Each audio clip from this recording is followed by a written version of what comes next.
Well, hello, folks out there on YouTube. I got a big show lined up for you. Let's get right on into it. All right, we're going to talk about Mark Stoops. Is he going to survive this season coming up? It's not looking great. Hugh definitely needs a Deuce to show up and be as ready as he can be. Probably by the end of the season, we're going to talk about that and why I think that's the case.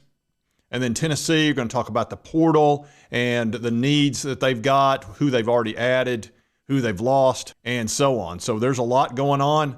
Let's talk about Mark Stoops. He has had a tragic year on the field. And I don't think that Brock Vandagriff's coming back at all. It sounds like I've even heard talk he may retire from football. It's hard to say, but he's not going to be the starter next year, I would not think at all.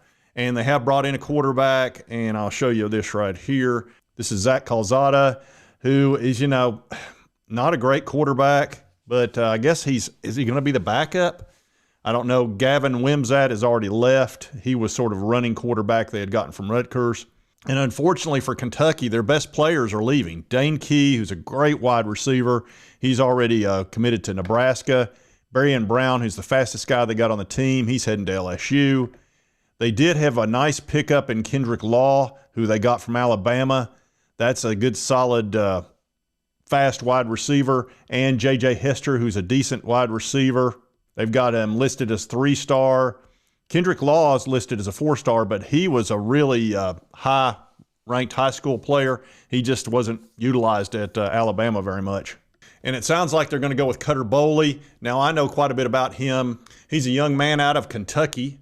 He's a big dude, 6'5". He moves really well. He's pretty athletic. He's got a great arm. He was listed as basically a 4-star.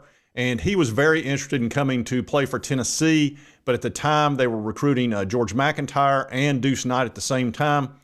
And he actually reclassified one season and went to Kentucky early by a year. So he'll actually be I guess he'd be a redshirt freshman this season. I don't think he played enough to burn a year. And that's who it sounds like is going to be the starter. Now, this is a guy that's, he's talented. And he's like I say, he's out of state of Kentucky, so he's a hometown guy. But that's a lot to put on a redshirt freshman who has almost no playing experience in college, just a tiny bit there at Kentucky. And then the backup, or the guy that's going to compete for the starting role. I don't like this situation for Kentucky at all. And Mark Stoops has lost the fan base for the most part. I don't want to say he's lost him entirely, but it got pretty ugly up there.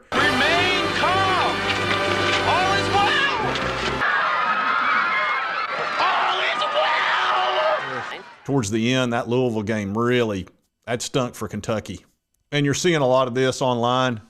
It says Mark Stoops, after a 4-win season, the number 43 transfer quarterback is greater than the number 4 transfer quarterback. They had wanted Malik Murphy, who I thought would have been an ideal pickup for them, and I really thought for sure they would get him.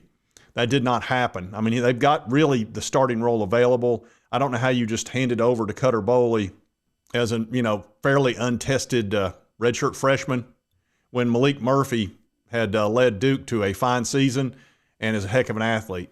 But that just may be the position Kentucky's in. Maybe Murphy didn't want to do that.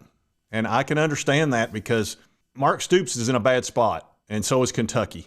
Their current buyout for him is $44 million. All right, he makes $9 million a year. Now, it'll drop a little bit next year down in the mid to high 30s, but that's still an enormous amount of money for Kentucky to pay. I don't know what you do. Honestly, these contracts are so crazy for these coaches that you wind up stuck with guys and there's nothing you can do. You're either going to have to make them mega rich and basically pull down your donors to the point that you don't have money to get a new coach, or you just stick with them and, hope for the best. And it feels like that's kind of what Kentucky's going to have to do. And it's unfortunate because Mark had been a really good coach. He really had. He'd won quite a few games, winning as coach up there in Kentucky. And he'd been very consistent. And maybe he can get it turned around and get back to winning, 6, 7, 8 games. And I think if he'll do that, that'll buy him some time for sure. But I'm concerned about this QB situation. And then losing your best wide receivers like that, guys that were proven, producers. That Dane Key loss is big. So we'll see how this plays out. But I tell you, there's a lot of people would like to see Mark Stoops go, but I just don't think financially they can pull it off. I really don't. They would need him to kind of retire early and cut a deal, which I don't know why he would. Hell, he might if he gets tired of taking enough crap. So it's a very tricky situation in Kentucky right now, and they'll start focusing on their basketball. They've got a new coach there, Mark Pope, who's, I think, doing a pretty good job. I know they had a great start. They've had a couple of losses recently. They'll focus on basketball, and it'll get better for them over time. But the Mark Stoops thing, it's unfortunate for Kentucky. I'm not sitting here, roasting marshmallows on them, because I've been fine with the Kentucky fans. I really have. And of course, we've always got Nick Roush, who has been a fan favorite down here at UT. Can we just beat this team? I know that Mark Stoops has done a lot of good things. This is his one really bad thing. The stupid stat about beating teams with a winning record and taking the next step and blah, blah. Just freaking beat Tennessee. Please, can we just stop losing to this stupid team with their stupid orange colors, and their stupid song, and their woo, get their woo on out of here. So anyway, I'm not rooting against Kentucky. I'm not. Now, granted, that's easy for me as a Tennessee Vols fan to go, yeah, I'm not rooting against them because we've beaten them so many times. But, they deserve to have a decent squad up there and to win some ball games. So we'll see how it plays out, but Mark Stoops is definitely in a bad spot. Now let's talk about Hugh Freeze. This is a guy who I think is a really good coach. He's a great recruiter, but man, has he messed up at quarterback. He has really put himself in a bad spot, and it's unfortunate because Auburn's got a pretty darn good team. They've got a lot of talent. They deserve to have a good ball club down there, and they've been dealing with some real crap down there the last 3 years. It's been pretty awful. Folks, Henry Bennett's going to show us what number he pulled out of the hat. What'd you get, Henry? Number 44? No, 6 7/8. Oh, Andy, he pulled out the hat side. If you look at the recruiting this year, they finished 6th. I mean, that is really good, especially coming off 5-7. I mean, this is a team that hasn't won much of anything for, 3 years? And now they're number 6 in recruiting. And let me show you their transfer portal haul. They picked up Eric Singleton, who is one of the best wide receivers out there. He's rated a 95 currently from Georgia Tech. So that's a great pickup for them. A terrific offensive tackle out of Virginia Tech. Another great wide receiver out of Wake Forest, and on down the line. They have done a terrific job in the portal. I mean, all these guys are 4 stars or better. Here's the one question I've got. Jackson Arnold. And we're back into a situation to where he's putting a lot of faith in a quarterback who struggled last year and got benched at Oklahoma. Now, he's not a bad quarterback. He was a 5-star, so it's not like he's not talented. But he's not as much a dual threat quarterback as everybody thinks. He's not that fast. We played against him. He was not sudden. He was not quick. He will run, and he's a decent runner, but he's not a great runner. He's not the best thrower of the ball. He's pretty good. He can throw it well, but maybe it's just because it was his, redshirt freshman year or whatever, and he struggled because of that. And I know that Oklahoma lost a ton of their wide receivers. He didn't have a whole lot of people to throw to. So maybe at Auburn that'll be better, but it feels a little bit Peyton Thornish to me, and that's not a road they need to be going down. Now, fortunately for them, they brought in a great quarterback in Deuce Knight, who I think is going to be the future for Auburn. They need to get him ready as quickly as possible, and hopefully for the Auburn fans, he can take over towards the end of the year, probably, after the 8th or 9th game or something. They can kind of do with him what they did with DJ Lagway down at Florida, where they can start, working him in the system, having him take some series, especially in the games against the worst competition, and get him as many reps as they can, because he's the future of Auburn football at the quarterback position. He is a true dual threat. He is sudden. He is quick. He's got a smooth release. He throws with accuracy. I've watched him play. He's a terrific player. And the reason I watched him is because it was between George McIntyre and Deuce Knight as to which quarterback Josh Heupel was going to take. Now, Deuce is left-handed, which a lot of coaches are not high on that. They ought to outlaw southpaws. Why didn't you tell me this before? I didn't want to hurt your feelings. Now look. Because it messes up your protection. All of a sudden, your right tackle is the blindside guy, and your left tackle is the less important of the two, and it kind of messes up a few things. But if you're good enough, you can work around those issues. And it is funny that Josh Heupel was left-handed quarterback as well. So he was very interested in him as well. But George McIntyre wound up being his choice.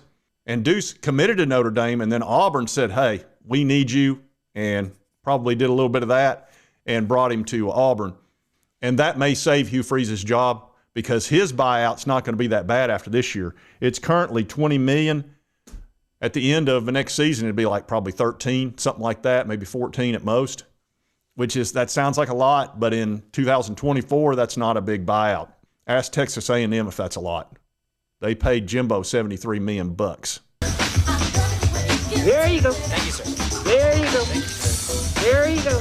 Yeah, that's a lot. So whether or not Hugh Freeze survives next year, I'm kind of leaning towards thinking he will, probably with Jackson Arnold. He's good enough to keep him above water. Then if Deuce Knight takes over at the end of the year, or he at least shows that, hey, I could be good in the future, he'll probably be okay for one more year, and then Deuce Knight will need to take over. Or maybe Jackson Arnold turns out to be really good. I don't know.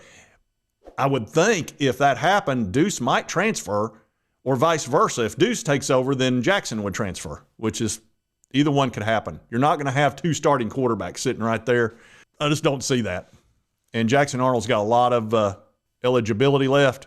And then, of course, Deuce has all of his. So we'll see how that plays out. Auburn's a good team, though. Their record is ridiculous given the talent they've got. All right, now we're going to talk about the Tennessee Volunteers, their portal situation. Obviously, they're just getting started because, we were playing football all through last weekend and had a darn good season, ended very poorly up in Columbus, Ohio. Our crowd showed up at an incredible level, but our team just couldn't compete against Ohio State's wide receivers and their defensive backs. That talent gap showed up. So Tennessee needs to improve. I know they're looking in the wide receiver aisle, I guess you'd say, of the transfer portal superstore.